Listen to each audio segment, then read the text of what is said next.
All right, guys, here we go. My first YouTube video on my Max Outdoors channel. I've tried to make it a few times. Shout out to anybody who makes these YouTube videos because it is tough to talk to this camera. Way harder than I ever thought, but here we go. This is the last time. However this comes out is how it comes out. So this is going to be my recap of fishing my first Major League Fishing event. I fished the BFL on Lake Okechobee this past Saturday, the 24th. Today's Monday. So I wanted to get this out while it was still kind of fresh on my mind. Kind of had some ideas that I wanted to run through and maybe some tips for somebody planning to do it. If my experience can help someone, that'd be awesome. I entered the BFL as a co-angler. It was my first kind of major tournament. I started fishing bass tournaments when I got my bass boat about 6 months ago, and it's completely taken over my life. It's all I really think about. And I decided to enter the BFL as a co-angler just to get some experience, kind of get my feet wet a little bit and learn some things. That was the whole reason that I did it. Was I saw a great opportunity to go learn and see how a more structured tournament is ran. I feel like the BFLs are the entry level, lowest level of, structured bass fishing, kind of the next step besides your local Wednesday nighters or your Saturday or Sunday opens or whatever. Just because it's a, major league fishing event. It's nationally sanctioned, I guess you could say. So $100 entry fee for a co-angler. For those of you guys who don't know, because I didn't know, the boaters enter as a boater and the co-anglers enter as co-anglers. The boaters are fishing against the boaters. The co-anglers are fishing against the co-anglers. The pairing is completely done by a random draw. Boater limit, you need 5 fish. Co-angler limit, you only need 3 fish. So they send you out your rules or whatever. You can read up on those. They're all over the Major League Fishing website. You pay the $80 membership fee to the Major League Fishing, and that makes you eligible to enter, I guess, just about any tournament besides like the Invitationals and the Bass Pro Tour and things like that. So you can need the Toyota Series, the BFL. Maybe there's a couple more. I don't know. There's 5 or 6 different levels to it, I guess you could say. So anyway, entered as a co-angler a couple months ago. As I entered as soon as you could, because I made my mind up, hey, I'm gonna go do this and see what it's all about. So I went down Friday evening. I was kind of going back and forth in my head if I was gonna just wake up super early and drive down. The tournament was out of Clewiston, out of Roland Martin Marina. So that's 3 hours from my house. I get to the north end in 2 hours, which I've been down there and fished probably 4 or 5 times on my own. One time I took a guide trip with Captain Cody Davis, Tight Splice Charters. Couldn't recommend him enough. I plan on doing it again. I will definitely be booking a trip with him in the future just because he's so knowledgeable and he's there to help people get on, kind of the level that he's at, or if you want to improve on a certain technique, he's open to any of that. Very knowledgeable and very giving with his knowledge. He doesn't like to keep secrets or anything. He truly wants to help make people better fishermen. So with that, where was I at? Yeah, so I drove down, made the decision that I was just going to drive down Friday night, partly because I was going to be able to catch the weigh-in for the last day of the dual threat fishing event and see somebody win $100,000 off bass fishing, which to me it's crazy when you think about it. But I made it down there, caught that weigh-in, really neat. That whole series is taken off. It's pretty amazing that somebody put that on 0 entry fees and you could win $100,000 all the way down to 25th place makes a $7,000 check by the end of it. So out of 60 teams, you make the top 25, you're getting $7,000. It's kind of crazy. But went down there, saw that, got checked into my room. It was around, I think we had a meeting at 6:30. It was a Zoom call. I hopped on it. They were just going over the basic stuff, safety stuff. You have to have your black bass exemption, and just the rules, the forward-facing sonar rules and all that stuff. It's all on the website for you to look at, but they just kind of go over all the important stuff. And then after that, almost immediately after that, I got a text message with my boater's name and his phone number. He would have got a text message with his co-angler's name and my phone number. I texted him immediately. He ended up calling me. The reason they do that, I guess they wait till, the evening before. Honestly, I don't know why they do it like that. But anyway, he called me, Um, Immediately, he said he had been down there for a couple days practicing on the north end. He said he had found some fish and that he had a pretty good feeling about it. Chris, he's way more experienced than I am. He's fished a ton of these things. I think he's fished a couple Toyota events as well. So definitely an experienced bass fisherman, and he'd been on Okechobee a lot. So that gave me a little bit of hope. Even though, like I said, I had zero expectations. I was going down there to learn things, which I did. So my mission was accomplished already. It was just a big feat for me to go and do it. I felt like I was going on a freaking adventure. It was kind of crazy driving down there thinking about what I was about to go do. That I'm going to go hop in a bass boat with a complete stranger at 6 o'clock in the morning and be running Lake Okechobee, trying to put a bag together. But he had a 352 number. Come to find out, we kind of live close to each other, which is cool. We met up at the ramp that morning. I hopped on the boat. Oh, gear. So you have to bring all your stuff. You're going on their boat. I guess I can start with that. I'm not a real big tackle junkie. I like to keep things simple.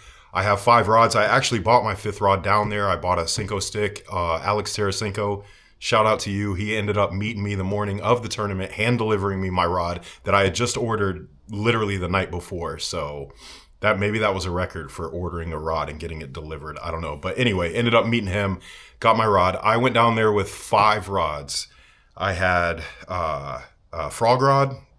I had a 50-pound braid. I had another 7.3 heavy fast. I was going to be able to flip or, throw a swim jig or whatever else. I had 2 braid setups. Then I had a chatterbait rod that I bought, a Texas rig rod, and then another smaller 7.3 medium heavy that I could have used for whatever else. So anyway, went down there with 5 combos. I only needed 2 of them to come to find out. So unless I wanted to sit and retie, it's Okechobee. There's not a whole lot of different stuff you're going to be doing. You could get by with less than that. I'm going to say you could really get by with 2 or 3 rods if you wanted to. But we're fishermen. A lot of people want to go 10, 12 rods, big bags of tackle, everything. I didn't even take a tackle bag. I used a backpack. I put 2 of my Plano organizers in it, one with my terminal tackle, one with some lures, and I had a bag of soft plastics. So I had worms, Cincos, and chatterbait trailers, and some creature baits to flip. That's all I went down there with. A backpack full. I had some snacks. I didn't want to jump on somebody else's boat and have all kinds of stuff. If you want to do that, that's fine. I mean, these guys, you're going to be on a nice boat. I was on the nicest bass boat I've ever been on, for sure. But we meet up, make a plan to run north. Chris said, hey, have you ever flipped? And I said, yeah, it's one of the things that I haven't really done a whole lot of, just because the lakes that I fish, they're not really set up to flip. I have done it a little bit. I have caught a couple bass on it, but I was going to go with whatever he said. I do see on the page where people, co-anglers, I guess, do go practice on lakes. I could see that. I wasn't going to go down there and practice. I mean, I would have if I had the time, maybe. I would have went down there just to fish, not necessarily to practice. And my thought on that was, am I going to jump on somebody's boat because I practiced, even if they didn't practice and I did? Are they going to listen to me tell them where to go on their boat on Lake Okechobee to try to catch, a winning bag? In my opinion, probably not. So I was going with his plan. Said, look, man, you're making the decisions. I'm following your lead. It is what it is. Let's do this. So we ran north out of Clewiston. I think we were boat 74. Had to be back by 4. He had a couple spots to start on. Got there. The water looked great.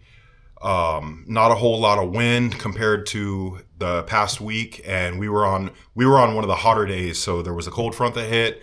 Started warming throughout the week, and then I think Saturday the high was 87, 88 degrees maybe, which we thought was going to be good, which it was. There were some decent bags weighed in. We just didn't get on one. We flipped the entire day. I'm going to say within about the first 20 minutes, I ended up getting the first bite. I missed it. I didn't set the hook hard enough, and that's something I'm not really used to. I thought I did, and I definitely did. And Chris told me, hey, man, you got to hammer them. So maybe 3 or 4 flips later, I ended up catching my first fish, put the first fish on the boat. It was a little 1-pounder or something. But felt good doing it. I could see why people want to flip. So then that got me into it. He's flipping ahead of me. I'm flipping behind him. And we're just flipping the outside edge of the reeds. And we did that the entire day. I think we ran into a couple spots. We went a little further to the inside, ran into a couple spots with some eelgrass, and I threw a frog around where I could. And I might have thrown a frog. I might have made 20 casts with it just because it's hard not to down there. Didn't get a bite on that. I threw a chatterbait maybe about the same, maybe 20, 25 times when we were kind of trolling over through some open water to get to our next set of reeds, and not a single bite on that. We ended the day, he caught 2 fish at the front of the boat. I ended up catching 3, and I actually missed 3. 2 of them, maybe my fault. One of them definitely wasn't. It's either they're going to get you or you're going to get them when you just hammer them and set the hook. I see why guys do that, and it really is so fun. I seriously enjoyed it. But we ran around. We ended up kind of hitting a little sag. We had just enough action, I think, throughout the day to keep us on the spots that we were on, to just give us that little bit of confidence. Things slowed down. I think we probably didn't get bit for a good hour and a half one time. Decided to move, and we might have started the motor once the entire day and made a decent run back. Well, we had a starting spot, ran the motor down to another spot, trolled around, and then ended up coming back to where we started at. So I think, what is that? We fished 2 areas the entire day, which we flipped. When I say we flipped, I mean my arm was sore the next day from doing it so much. And I realized why I was doing it with a 7.3, one of the rods I had, I knew I was capable to flip with it if that's what we needed to do. I could have thrown a swim jig on it or whatever else. I had 50-pound braid on a 7.3 heavy fast rod. But my next setup will probably be a dedicated flipping stick just because it is fun. But Chris didn't end up weighing his fish. I ended up weighing mine, got to go up on the stage. Really cool experience. The guy that won, I think he had 24 pounds, and the co-angler that won had 18 pounds. I had to look up the co-anglers. A co-angler had 18 pounds. His boater only weighed 10 pounds. So I had a buddy down there, Paul. I think he ended up as a boater 70-something place. His son was the winning boater's co-angler. And he said they started out, I think, close to the same area. And he said, I went left and he went right. And he made the right decision and I made the wrong one. It's all about timing. I don't know. Anybody that knows tournament bass fishing, it's the right place, right time, doing the right thing. There's so many variables, and winning a bass tournament is so hard. I've got to be close to 20 or so at this point between the Wednesday nighters and the little open locals on Saturdays and the Black Friday tournament and the New Year's tournament. And I haven't even gotten close. I got close on a couple Wednesday nighters, but as far as the open, it's so hard to win a bass fishing tournament. You guys know that. I don't have to tell you. People are like, oh, you don't ever win? No, it's not that I don't. No, I haven't. Honestly, I haven't won one. I want to, and I will if I keep going, but I haven't yet. And you guys know, you don't look at me any different because you know how hard it is. It's tough.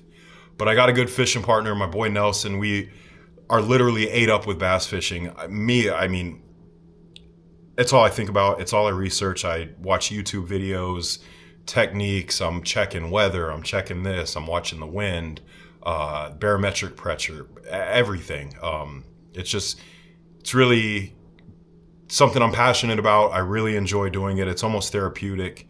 And that's why I made my channel, Max Outdoors. I was inspired, obviously, by making the fishing videos, but I just love being outdoors, playing sports. Softball was my last kind of thing that I got really into. That's kind of taking a back seat to the bass fishing. The softball, you got to kind of go out there and have an aggressive mentality and it's a different mindset than being out on the lake. I've done inshore fishing. I've done some offshore fishing. I have a buddy that's a charter boat captain that I get to go do the offshore thing. Had a really good friend that was an inshore captain. I've done my own inshore fishing on the East and West Coast over the years. And I just came back to the bass fishing thing. It's just something about being out on the water first thing in the morning or any time, but there's something about being out there first thing in the morning, watching the sun come up. It's therapeutic for me. It's peaceful. I don't think about anything else. I'm not worried about my phone. I'm just at peace and everything is just cool. And that's what I like about it. So anyway, I hope to bring you guys more of these. I want to get a little set up in my spare room. I hope this one comes out okay. I just kind of set my tripod up on my kitchen counter and went with it. So however this ends up is how it ends up. Overall, if you guys are thinking about doing a tournament, I would highly recommend entering a BFL as a co-angler. It was a great experience for me. I will definitely do it again. I don't even know if I want to do it as a boater. You're looking at it, you're basically paying $100 for the guide trip. With that being said, I did give gas money. I saw a few people say that. There's kind of some unwritten rules. I did hook Chris up with some gas money. That's not, you're using these people's boat to run you around and fish all day. They paid double the entry fee. I'm not sure how much gas we used. We ran Lake Okechobee from the south end to the north end. Anybody that's been down there knows it's a good run. He trailered his boat down there. It's a big responsibility. So the least you could do is hook him up with some gas money. So that's my number one tip. Chris, thank you. I had a great time. I think we're going to fish together in the future, I hope. And this definitely is kind of just the beginning of my tournament fishing. Also, shout out Dylan Quillitan. I hope I didn't butcher your name. He's a local guy that fishes the Harris chain. 18 years old. Him and his girlfriend got 4th in the dual threat fishing event, and he ended up getting 3rd in the BFL. And I was there to see him and congratulate him. I think that's awesome. Just kid absolutely out there living his dream. They're on the St. Johns River this week, which I'm sure he'll do good there. And the kid fishes. He's good at what he does for sure. But anyway, that's it, guys. My first video. I hope you guys enjoy it. I'm out. Maxwell Lamb, Sanford, Florida Cove. 3 bass limit, yes, sir. 3 bass in the bag for Maxwell. Also another first-time angler with us. Glad to have you, dude. He's got 3 at 4 pounds, 7 ounce. Thank you, Maxwell.